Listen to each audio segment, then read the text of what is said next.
The mystery of Thutmose II's tomb. Why did it take so long to find? Imagine standing in Egypt's Valley of the Kings. All around you are thousands of years of history.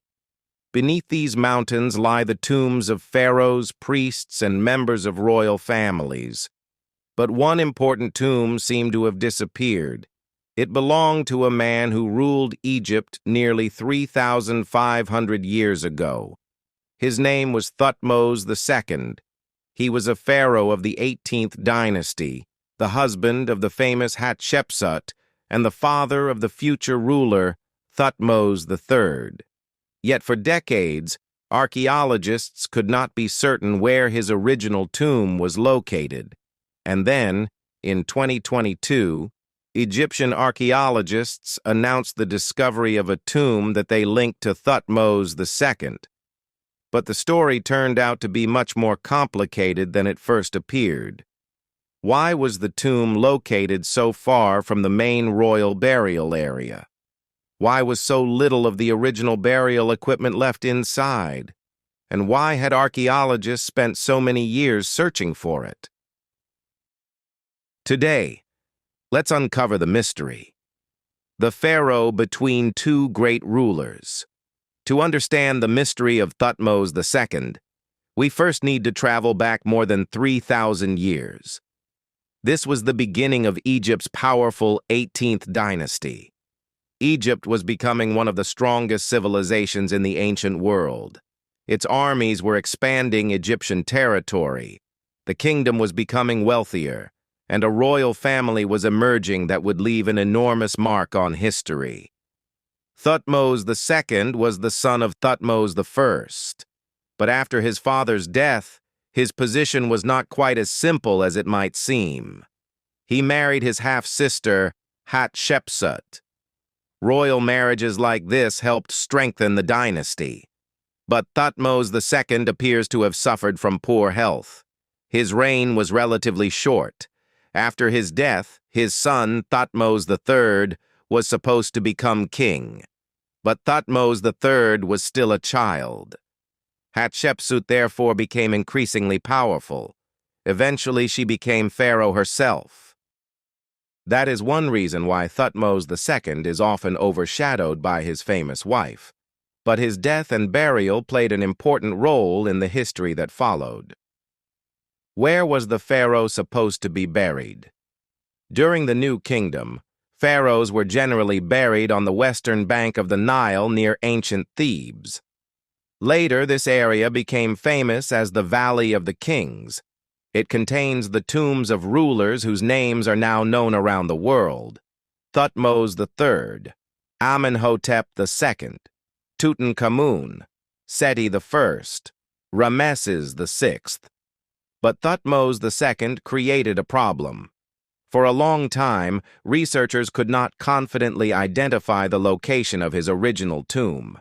His mummy had been discovered in the 19th century in the famous royal cache known as DB320, together with the remains of other pharaohs. That meant his body had eventually been moved.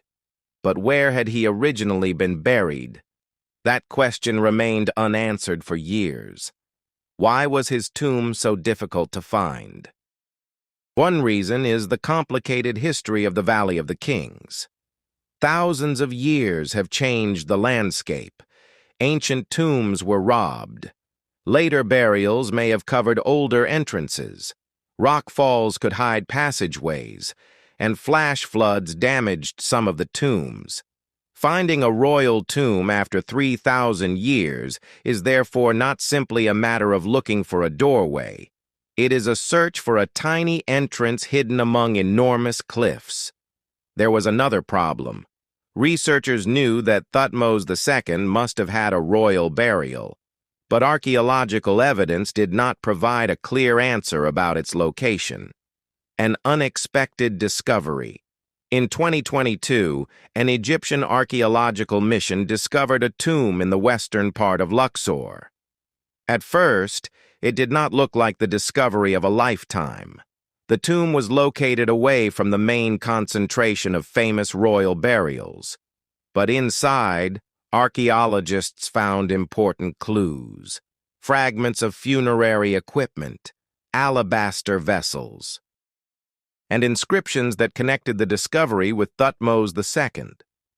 It was a major clue, but it immediately created another mystery.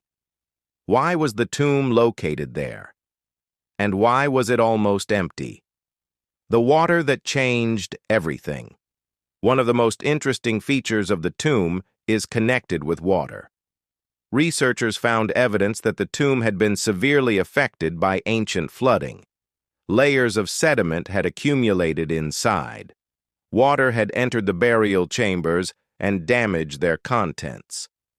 For the ancient Egyptians, this would have been a disaster. A tomb was supposed to protect the body of the dead. But if water entered the burial chamber, funerary objects could be destroyed.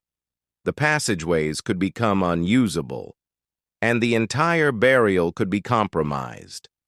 This may help explain why the original burial was eventually changed. Why might the pharaoh have been moved? For the ancient Egyptians, preserving the body was extremely important.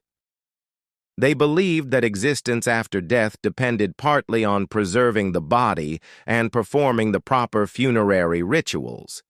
So damage to a royal tomb was more than an inconvenience.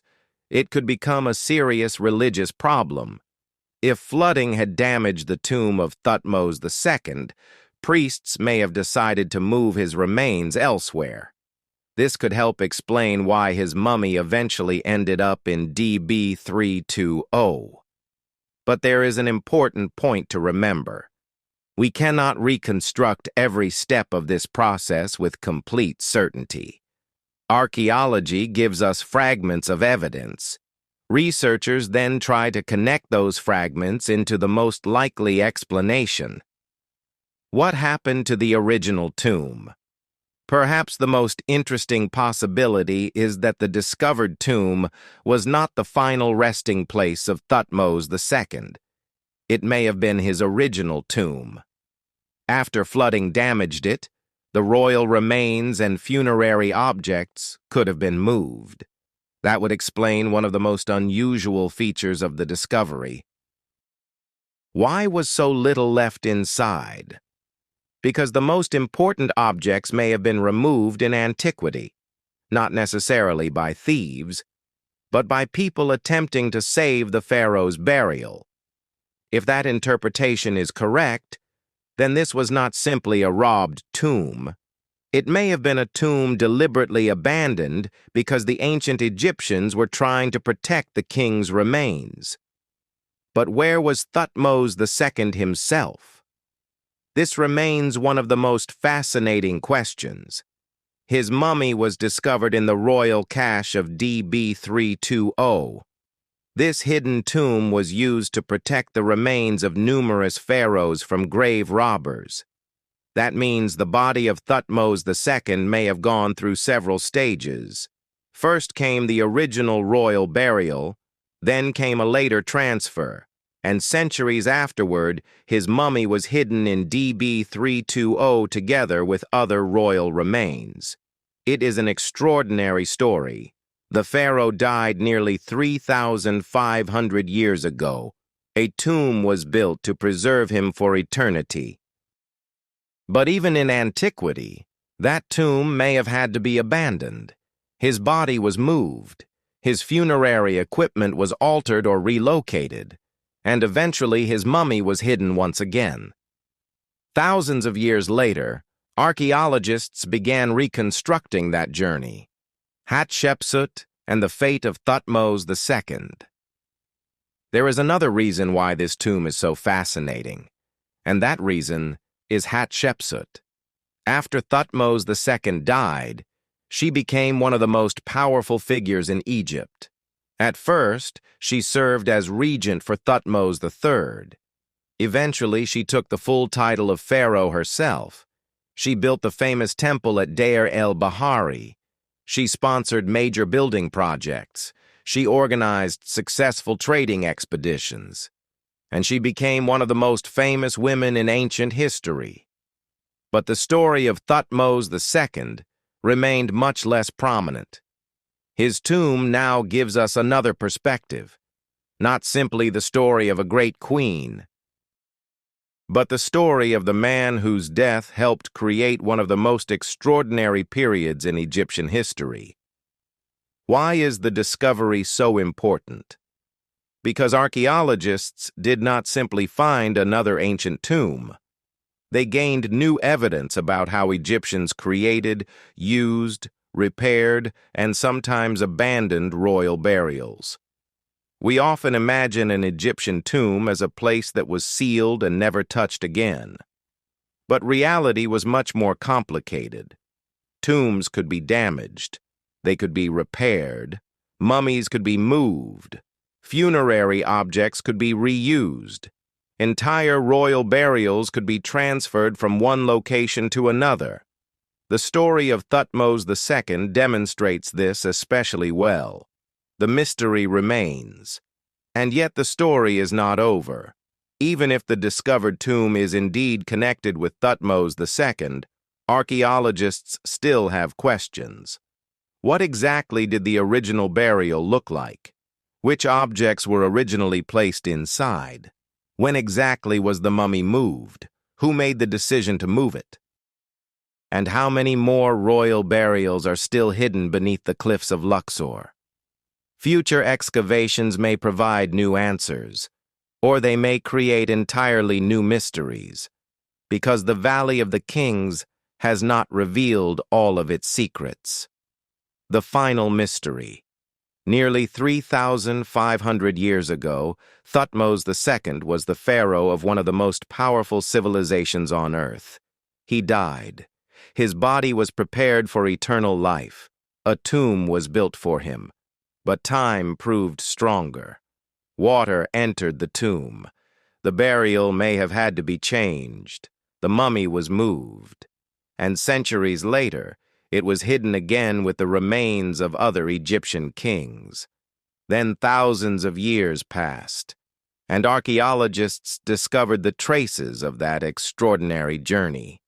Not a golden throne, not a massive treasure chamber, but a relatively small tomb that helped reconstruct the story of a man who had long stood in the shadow of his own wife. Thutmose II disappeared from history for thousands of years. But his tomb waited for the moment when people would finally open its door again. And perhaps the most fascinating part is this. Beneath the sands and rocks of Egypt, there may still be stories waiting to be discovered, because the Valley of the Kings is far from finished telling its stories.